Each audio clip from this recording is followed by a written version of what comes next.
तो ये एपिसोड शुरू होता है जब जियो विल पार चिल्लाता है और उससे पूछता है कि क्या वो आईएससी लड़ाई कहता है। विल जमीन पर पड़ा माफी मांगता है। ये सुन के जियो मुस्कुराया और बोला कि अच्छी बात है कि वो उस जादुई तलवार का इस्तेमाल कर सकता है, बस उसे थोड़ा ढंग सर ढालना होगा। जब वो उससे तैयार कर देगा तो वो अपने रास्ते में आने वाले किसी भी इंसान को काट सकता है।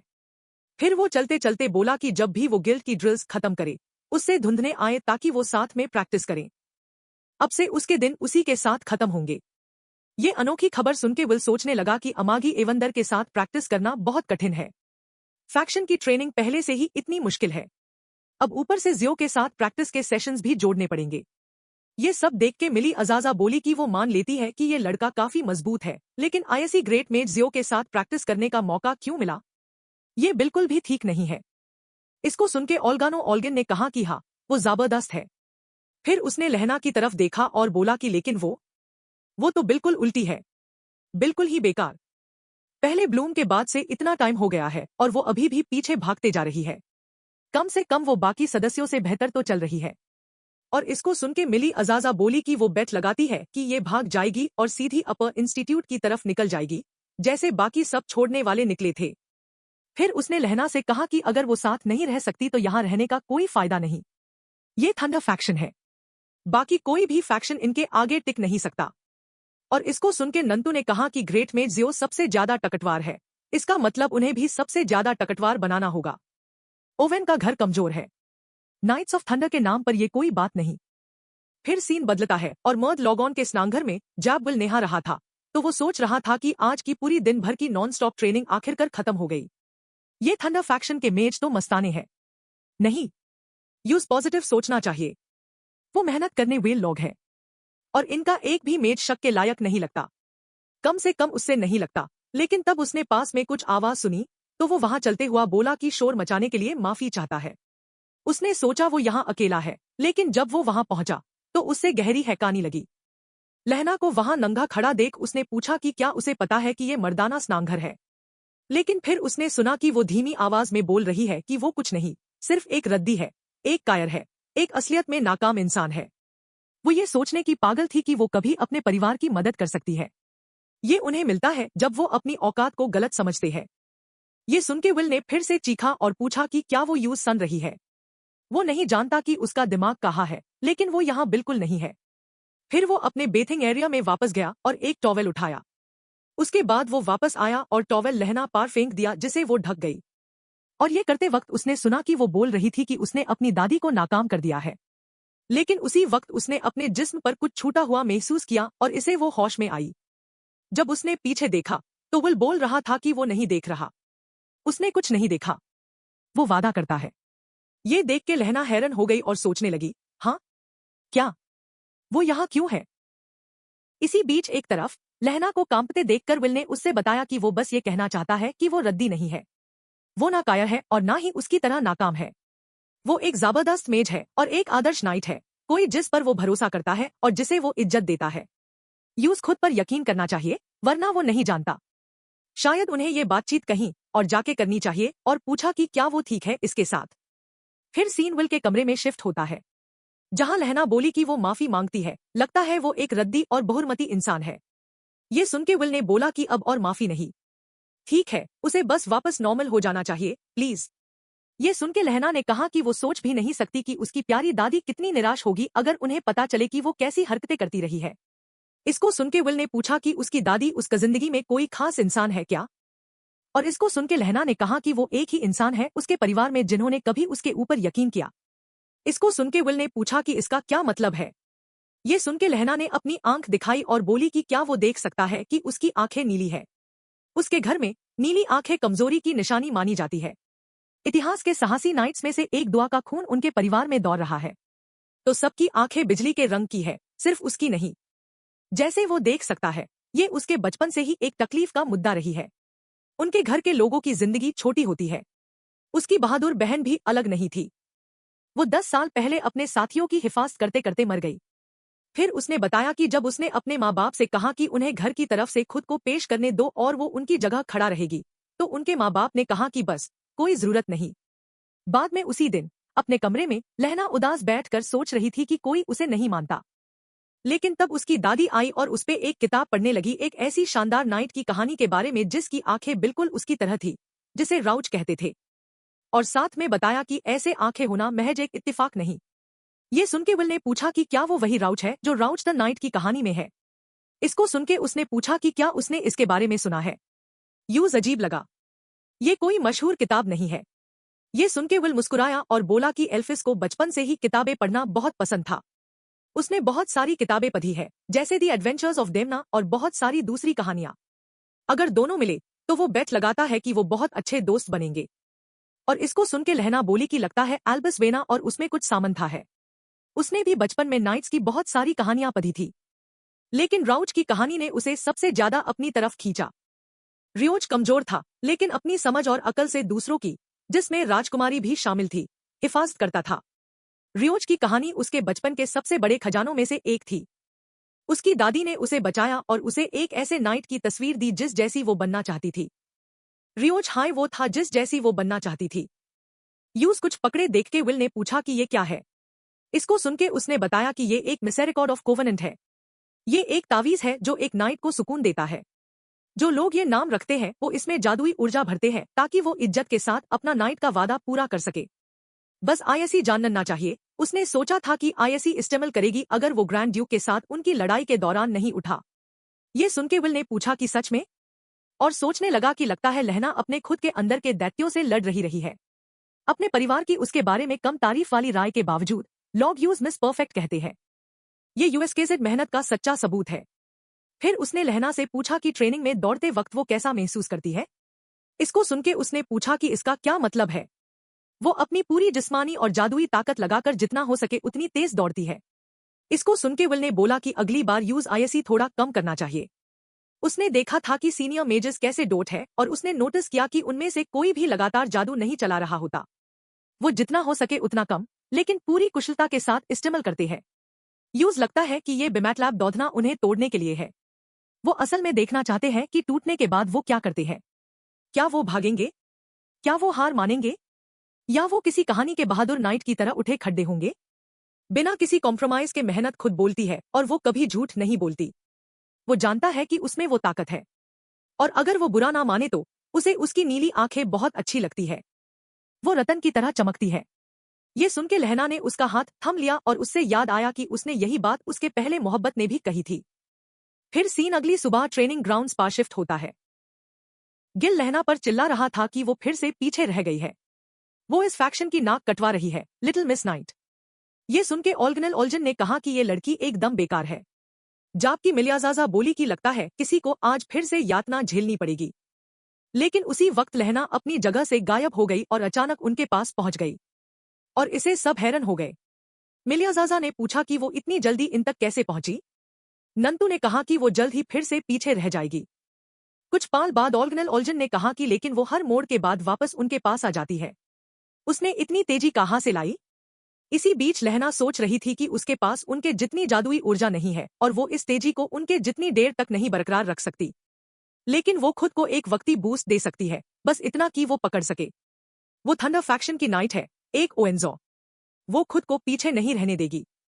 एक नाइट का वादा उतना हाई अटूट है जितनी बिजली तेज होती है। चाहे कितनी बार भी नाकाम हो, वो कभी नहीं हारेगी। ये देख के गिल सोचने लगा कि यही तो वो चाहता था। थंडर फैक्शन का मतलब है जादू को उसकी हद तक धकेलना। ग्रेट मेज जियो के साथ कदम मिलाने का एक ही रास्ता है कि खुद बिजली बन जाओ। उन्हें तेज और टकटवार बनाना होगा। अगर कदम नहीं मिला पाए तो उसे उनके कंधे से कंधा मिलाने का सपना भूल जाना चाहिए। उन्हें अपनी रफ्तार पर काबू रखना होगा। सोच समझ कर वार करना होगा। सिर्फ वही जो अपनी चमक को कायम रखते हैं, चाहे वो कितनी भी धीमी क्यों ना हो, थंडरबोल्ट का खायता पाने के लायक है। फिर उसने चीखा कि आगे बढ़ते रहो और रफ्तार बढ़ाओ। उसके बाद सीन 3 दिन बाद शिफ्ट होता है और दिखता है कि थंडर फैक्शन के हर सदस्य ने विल और लहना से जियो को वापस लाने के लिए कुछ ना कुछ करने को कहा। कुछ घंटे बाद बाजार में विल ने लहना से कहा कि वो उनसे अभी काम भी करवा रहे हैं। यूज लगता है इसका मतलब है कि शायद उन्हें पसंद करने लगे हैं। इसको सुनके लहना ने कहा कि पता नहीं। हर हाल में उसे शर्म आ रही है कि ट्रेनिंग से इस राहत के बारे में वो कितनी सुकून महसूस कर रही है। ये सुनके मेबेल सोचने लगा कि उसे याद आया कि हर फैक्शन के पास जासूस है जो जानकारी निकाल रहे हैं, लेकिन अपर इंस्टीट्यूट का क्या? और उसी वक्त उसने किसी जाने पहचाने चेहरा देखा और फिर विल हैकानी से भर गया जब क्रोथ्स ने चीखा कि वो फिर मिले। फिर क्रोथ्स उसके पास आया और बोला कि वो उसे पहले ब्लूम में शर्मिंदा करने की सजा देगा। रुको, नहीं। फिर से शुरू करता है। उसने विस को इतनी कुशलता और मास्टरी के साथ इस्तेमाल किया। वो ब्लूम में की अपनी अशोभनीय हरकत के लिए माफी मांगना चाहता है। यूज अपनी लैब में आना चाहिए। यूज अभी पोरब से कुछ बेहतरीन चाय की पत्तियां मिली है। यूज एक प्याली गरम नींदी की चाय पिलाने दू। ये सुनके विल ने पूछा कि क्या इसे नींद आती है, और इसको सुनके क्रोथ्स ने कहा कि जिस तरह वो बनाएगा। हाँ, लेकिन चिंता मत करो, वो अपनी लैब की मेज पार लेट सकता है, और जब वो आराम करेगा वो उसे खोलेगा और सब कुछ बेहतर कर देगा।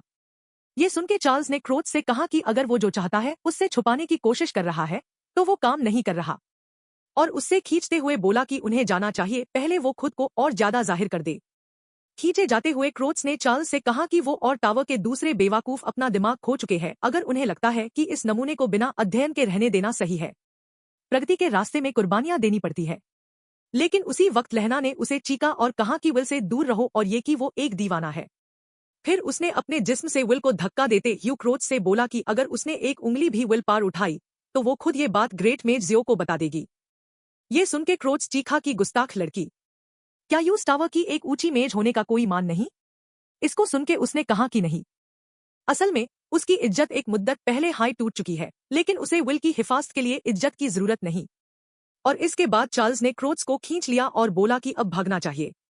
उसके बाद विल ने कुछ नोटिस किया, और जब वो उस तरफ मुड़ा तो उसने देखा कि जूलियस एक थैला उठाए चल रहा था। तो उसने उसे आवाज दी। उसके पास पहुंचने के बाद और भारी थैला देखते हुए विल ने पूछा कि क्या वो भी अपने फैक्शन के लिए काम कर रहा है। इसको सुनके जूलियस ने जवाब दिया कि वो यकीन नहीं कर सकता कि वो उसे ये सच्चा काम करवा रहे हैं, और इसे विल मुस्कुराया। फिर उसने कहा कि जब वो उसके साथ है वो उसे शुक्रिया कहना चाहता है, फैक्शन में सिर्फ उसकी वजह से है। अफसोस है कि वो एल्फी में उसके साथ नहीं आ सका। वो सच में उसकी मदद की कादर करता है।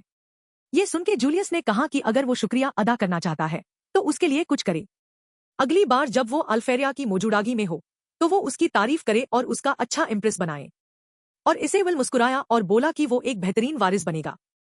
इसको सुनके जूलियस ने कहा कि बिल्कुल बनेगा। जूलियस रेनबर्ग का नाम अजमत का पर्याय है। जब वो ऊपर पहुंचे वो उससे अपना खास खिदमतगार बना लेता है शायद। और इसको सुनके विल ने कहा कि वो उससे इसके बारे में याद दिलाता रहेगा। फिर सीन बेनस्टॉक टावर्न के अंदर शिफ्ट होता है।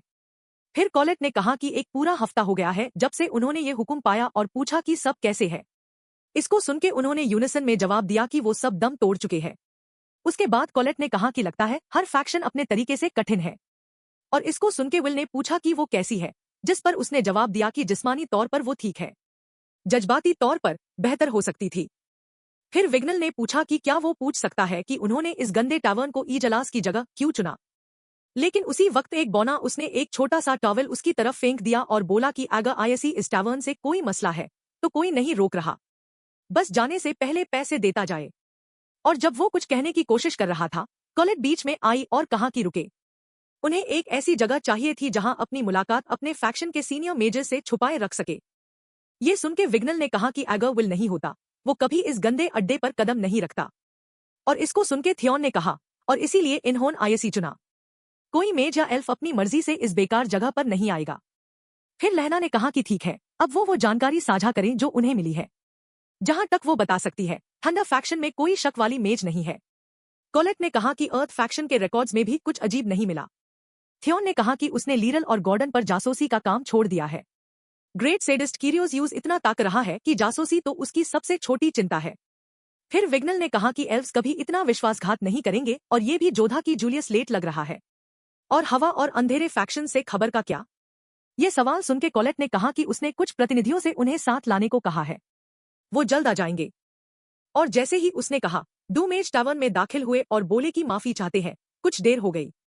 बिना दिखे यहां पहुंचना काफी मुश्किल था। उन्हें देख के थियोन ने उन्हें माइक और एम्मा के रूप में पहचाना, और इसे विल के दिमाग में आया कि माइक कमेंट्री करता है और एम्मा एक एस है। वो ग्रैंड मैजिक फेस्टिवल के दौरान काफी एक्टिव था। लेकिन उसके ख्याल टैप टूट गए जब एम्मा ने उसे बताया कि ग्रैंड फेस्टिवल और ब्लूम के बाद कितनी बार उनसे बात की। अजीब है कि अभी ये मौका आया जब वो साथ आए। फिर माइक ने दखल दिया और कहा कि शायद इस बार दोस्त बनकर शुरू कर सकते हैं। वो जानता है कि ये कहने में थोड़ा देर हो गई, लेकिन टर्मिनेरिया में उनके लिए लड़ने का शुक्रिया। फिर कॉलेट ने बात में शामिल होते हुए उनसे पूछा कि उनके अपने फैक्शंस में क्या चल रहा है, जिस पर एम्मा ने कहा कि वाइन फैक्शन के मुखिया ने एक बार कहा था कि वक्त आ गया है। शानदार वाइन फैक्शन आखिरकार एक मागिया वंडर पैदा करेगा। फिर उसके सहायक ने पूछा कि क्या वो उम्मीद कर रहा था कि जब उसने 20 नए ग्रेजुएट्स को कबूल किया तो किस्मत उनके साथ होगी। फिर माइक ने कहा कि डार्क फैक्शन इतनी क्रीपी है कि उस पर जासूसी करना नामुमकिन लगता है। बस कुछ सायेदार नर्ड्स का गिरोह है। अगर वो ट्रांसफर ले सकता तो ले लेता। ये सुन के कॉलेट ने कहा कि इसका मतलब उन्हें अभी तक कोई शाकी मेज नहीं मिला। और उसी वक्त एम्मा ने कहा कि उसे एक सवाल में दिलचस्पी है। उनका ये जो दुश्मन है वो आखिर चाहता क्या है। इसको सुन के कॉलेट ने जवाब दिया कि अगर वो बिना सर का मेज जिनसे वो मिले थे वो गोटिया के साथ काम कर रहा है तो शायद उनका लक्ष्य झूठे आसमां को तबाह करना है। ये सुन के थियोन ने कहा कि वो शायद मागिया वांडर के बनाए हुए उस महान हाजिस की बात कर रहे हैं। और इसको सुन के माइक ने कहा कि लेकिन वही हाजिस तो सेलेस्टियल होस्ट्स को रोक के रखे है। अगर वो पास कर गए तो सब खत्म है। और पूछा कि गोटिया आखिर क्यों उस हाजिस को तबाह करना चाहेगा। इसको सुन के विल ने कहा कि सच में क्यों। उनके पास अभी कुछ भी नहीं है। उन्हें और जानकारी चाहिए। लगता है उनके पास तलाश जारी रखने के सिवा कोई रास्ता नहीं। फिर उसने कॉलेट की तरफ मुड़ा और कहा कि जूलियस काफी देर से आ रहा है ना। इसको सुन के उसने कहा कि हाँ, उनके ताई वक्त के बाद बहुत देर हो चुकी है। उम्मीद है वो ठीक हो। उसके बाद सीन एक अंधेरी गली में शिफ्ट होता है जहां खून बह रहा था। फिर एक कमजोर आवाज आई कि उसे पता था वो कभी भी नेक बनने के लायक नहीं था, अन्ना।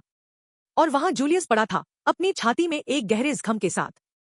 मुलाकात खत्म करने के बाद उन्होंने पास की गली में हलचल देखी और जब वो वहां पहुंचे कॉलेट ने पूछा कि यहाँ क्या हो रहा है। इसको सुनके सेरिसा ने जवाब दिया कि टावर का एक हाई मेज कत्ल हो गया है। ये सुनके कॉलेट के दिमाग में शक के बीज पैठ गए तो उसने सबको हटाया और मैं यू इंसान की पहचान देखने गई। यूज जूलियस की पहचान होते ही वो गहरे सदमे में आ गई। फिर वो चीखी कि नहीं, जूलियस मारा नहीं हो सकता, वो नहीं मर सकता। ये सुन के विल भी उसके पास आया और जब उसने जूलियस की लाश देखी तो वो भी हैरान रह गया।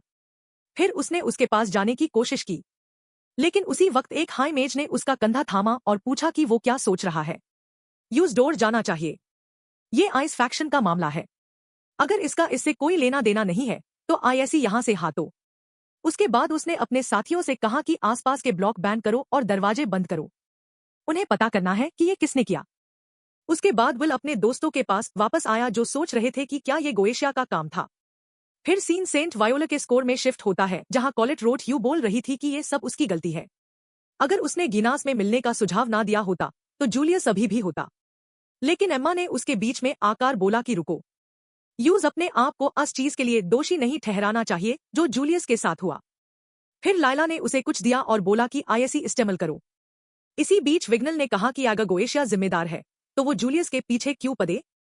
और इसको सुनके माइक ने कहा कि शायद उन्हें उनके जासूसी के काम की भनक लग गई हो। लेकिन थियो ने कहा कि ये मुश्किल लगता है। जूलियस एक शाकी और हमेशा सावधान रहने वाला इंसान था। वो इतनी आसानी से पकड़ा नहीं जाता। इसको सुनके विल ने कहा कि जरूर उसने कुछ जाना होगा और जो भी था उसी ने उसे निशाना बनाया। फिर लहना ने पूछा कि अब वो क्या करें। और इस सवाल पर विल ने कहा कि उन्हें अपने फैक्शंस में वापस जाना चाहिए। वो इस घटना से जुड़े हुक्म दे सकते हैं। हर हाल में उन्हें अब बहुत सावधान रहना होगा। उन्हें लो प्रोफाइल में रहना होगा, कुछ भी लापरवाही नहीं। कुछ मिनट बाद लहना विल के साथ सीन पार वापस पहुंची। फिर उसने कहा कि उसने अभी सबको लो प्रोफाइल में रहने को कहा था तो वो ब्रॉड डेलाइट में घटना की जगह पर वापस क्यों आ गए हैं। ये सुनके विल ने माफी मांगी और जोधा की बस कुछ चेक करना था। फिर किकी ने कुछ ढूंढा जिसे उसने उठा लिया। ये देख के लहना ने पूछा कि क्या ये बर्फ का एक टुकड़ा है। इसको सुनके उसने कहा कि बिल्कुल सही। किकी उनके सबके जादू के निशान जानता है और उसने एक ऐसा निशान सूंघा जो जूलियस ने अपने आखिरी वक्त में छोड़ा था। अब उन्हें पक्का पता है कि ये कोई आवारा मेज की चाल नहीं। ये सुनके लहना ने कहा कि उसे यकीन नहीं आता कि आइस फैक्शन का कोई इतना इंपॉर्टेंट सबूत मिस कर सकता है। वो कल्प्रिट ढूंढने के बारे में पहले से ज्यादा कुछ नहीं जानते। और उसी वक्त विल ने कहा कि जूलियस का कत्ल करने वाले ने डार्क मैजिक का इस्तेमाल किया और क्योंकि संघर्ष के कोई निशान नहीं थे इसका मतलब हाल ढालिब ये है कि कातिल कोई था जिसे जूलियस पर्सनली जानता था। इसको सुनके लहना ने पूछा कि उसे ये कैसे पता। और इस सवाल पर विल ने बताया कि उसने इस सुबह हाई मेजर्स को इस बारे में बात करते सुना। उन्होंने ये बात क्रिस्टल क्लियर कर दी कि घटना वाली जगह पर डार्क मैजिक के निशान मिले हैं। ये सुनके लहना ने कहा कि उसके कण बिना किसी जादू के मदद के ऐसी बातचीत कैसे सुन लेते हैं, वो कभी नहीं समझेगी। फिर उसने पूछा कि क्या वो ये मानता है कि किसी परिचित ने ये किया। और इस बार उसने कहा कि हाँ। उसने सीधा घातक वार सहा। जूलियस एक हाई मेज था। अगर जादू इतनी करीब दूरी से कास्ट किया गया था कि वो वक्त पर प्रोटेक्टिव बैरियर भी नहीं लगा पाया, तो ये स्वाभाविक लगता है कि ये किसी जानने वाले ने किया जबकि वो बात कर रहे थे। बिल्कुल है, अभी सरप्राइज अटैक की संभावना को नाकाफी कहना थोड़ा जल्दी होगी। कुछ भी करने से पहले वो ल्यूनीज और जोरुआ से बात करना चाहेगा ताकि पूछ सके कि क्या उन्होंने जूलियस के हवाले से पहले उसमें कुछ अलग नोटिस किया था। ये सुन के लहना ने पूछा कि क्या वो अनडू मेजर्स की बात कर रहा है जो हमेशा जूलियस के साथ रहते थे। इसको सुन के उसने बोला कि उन्हें चलना चाहिए। यूज चलते देख के लहना ने पूछा कि क्या उसे लगता है कि वो जानता है कि ये किसने किया, जिस पर वो रुका और गहरी आवाज में बोला कि वो झूठ बोल रहा होगा अगर उसने कहा कि उसे अंदाजा नहीं, लेकिन डार्क मैजिक का इस्तेमाल करने वाला है। फिर वो बीच में ही रुक गया जब यूज ऐसा लगा जैसे कोई उन्हें देख रहा हो। फिर उसने पीछे मुड़ा लेकिन कुछ नहीं मिला। ये देख के लहना ने पूछा कि क्या हुआ। ये सुन के विल सोचने लगा कि एक पाल के लिए ऐसा लगा जैसे कोई उन्हें देख रहा था, लेकिन लगता है किकी ने किसी दूसरे जादू के निशान नहीं पकड़े। उसके बाद उसने लहना को जवाब दिया कि कुछ नहीं, यूज परवाह करने की जरूरत नहीं, उन्हें टावर वापस जाना चाहिए। अगर वो अपने फैक्शन के स्ट्राटम में वापस गए तो वो शायद ज्यादा घूमने फिरने के लिए आजाद नहीं होंगे। लगता है ट्रेनिंग छोड़नी पड़ेगी। और इसको सुन के लहना ने कहा कि जो सजा उनका इंतजार कर रही है उसकी वजह से उसकी जान जा रही है, लेकिन वो नहीं जानते थे कि एक इमारत की छत पर एक नकाबधारी मेज उन्हें देख रहा था। फिर सीन पहले स्ट्राटम में शिफ्ट होता है जहां विल ल्यूनीज और जोरुआ से मिलता है। फिर उसने उनका शुक्रिया अदा किया कि उन्होंने कुछ वक्त निकाला और बोला कि वो बस जानना चाहता था कि क्या उन्हें याद है कि जूलियस कल क्या कर रहा था। और इस सवाल पर उनमें से एक ने कहा कि वो रात को अकेले टावर से निकला था उनसे और उसके ग्रुप से मिलने। उससे पहले वो नॉर्मल था, अपनी आदत के मुताबिक, जैसे जगह का मलिक हो, और थाकी हुई ट्रेनिंग से वापस आने पर उन्हें हेकलिंग कर रहा था। फिर दूसरे ने कहा कि उसने उन्हें ड्रिंक्स पा ले जाने का वादा भी किया था। और उसी वक्त पहले वाले ने चीखा कि ये अब कभी नहीं होगा। अगर वो उनसे मिलने के लिए टावर नहीं छोड़ा होता शायद वो अभी भी जिंदा होता। ये सुन के विल ने माफी मांगी और सोचा कि ये रहा सबूत कि जूलियस टावर से टावन जाते वक्त हमले का शिकार हुआ। फिर उसने जोधा कि बस एक और सवाल है। इसको सुन के उनमें से एक ने बताया कि जूलियस को असमेज की हालत के बारे में सब पता था। उन्हें कुछ नहीं पता था जब तक जूलियस ने उन्हें नहीं बताया। और उसी वक्त एक उड़ने वाला यंत्र लहना की आवाज में बोल उठा कि उसने पकड़ लिया। यूज जल्दी वापस आना चाहिए। ये सुन के उसने उसे बताया कि उसने अच्छा काम किया है, अभी ल्यूनीज और जोरुआ से बात की, लगता है वो सही था। ये सुन के लहना ने पूछा कि वो कब कदम उठाए, और इसको सुन के विल ने कहा कि आज रात। उसके बाद सीन एक अंधेरी गली के अंदर शिफ्ट होता है। फिर एक आवाज ने एम्मा का नाम पुकारा, और जब वो मूदी उसने विल और लहना से पूछा कि वो यहाँ क्या कर रहे हैं। इसको सुन के लहना ने कहा कि वो भी यही सवाल उनसे करना चाहती थी, और इसको सुन के एम्मा ने कहा कि वो बस फैक्शन का काम कर रही है। उन्होंने उसे जादू के लिए रिएजेंट्स तैयार करने को कहा। ये जवाब सुन के लहना ने पूछा कि ये फूल किस काम के लिए है। इसको सुन के एम्मा ने बताया कि ये बेल डोर्स है, उसने उन्हें डंजन में तोड़े। वो काफी रेयर है लेकिन उसे मिल गए। और उसी वक्त विल ने यूज बीच में रोक दिया और कहा कि उसे यकीन था कि यूज फ्लोरल फागिया है। क्या उसे नहीं पता? ये एक ऐसी हालत है जिसमें खास फूलों को छूने से चमड़ा छाल जाता है और जिस्म पर अंकुरे उगाते हैं। ल्यूनीज और जोरुआ ने उसे बताया कि वो और जूलियस ऊंची खनादन वाले परिवारों से है। दोनों एक दूसरे को बचपन से जानते हैं, बीमारियों समेत। जूलियस ने उसे पहले स्ट्राटम में यहाँ फूल पकड़े देखा। वो पहला इंसान था जिसने कुछ गलत नोटिस किया। टावन की तरफ जाने से पहले उसने उसे सीधा समझना चाहा। ये सुन के एम्मा ने कहा कि ऐसे लग रहा है जैसे वो कह रहा है कि उसने जूलियस को मारा। वो ऐसा कभी नहीं कर सकती। और उसी वक्त लेरा ने एक पिंजरा खोला जिसमें से एक स्नोबर्ड निकला और उसके सर के ऊपर चक्कर काटने लगा। फिर विल ने कहा कि उसे ये कहने में अफसोस है, लेकिन जूलियस ने उनके लिए बर्फ से बनाया एक सबूत छोड़ा। उन्हें वो टावर के बाहर फड़फड़ाता मिला जहां इसके अंदर जाने का कोई रास्ता नहीं था। जितनी ताकत बची थी, जूलियस ने एक बर्फ का गार्डियन बुलाया। फिर लीरा ने बीच में आकार बताया कि गार्डियन खुद काम करते हैं, वो सिर्फ वही करते हैं जो उनका बुलाने वाला चाहता है। जूलियस ने अपनी पूरी ताकत लगाई ताकि ये गार्डियन मरने के बाद भी सरगर्म रहा सके। और इस गार्डियन को उसने एक हुक्म दिया, कल्प्रिट के सर के ऊपर उड़ो। वही है जिसने जूलियस पर हमला किया। ये सुन के एम्मा ने फूल गिरा दिए और बुराई भरी हंसी हंसी। फिर अचानक उसने उन पर एक डार्क जादू का वार किया, जिस पर विल ने अपनी तलवार से रोकू और लीरा अपनी जगह से गायब होकर उसके पास पहुंची और एक बिजली के जादू से हमला करके यूज डोर फेंक दिया। ये देख के विल चीखा कि बस करो, एम्मा एक वाइंड मेज है, वो एक मल्टोज नहीं है। वो डार्क मैजिक कास्ट करने में काबिल नहीं है। ये एम्मा या तो एक ढोंगी है या फिर उसे किसी पपेट स्पेल से काबू में किया जा रहा है। और उसी वक्त उन्होंने एक औरत को उसके सामने जहर होते देखा जबकि उसके और एम्मा के बीच जंजीरें बंधी हुई थी।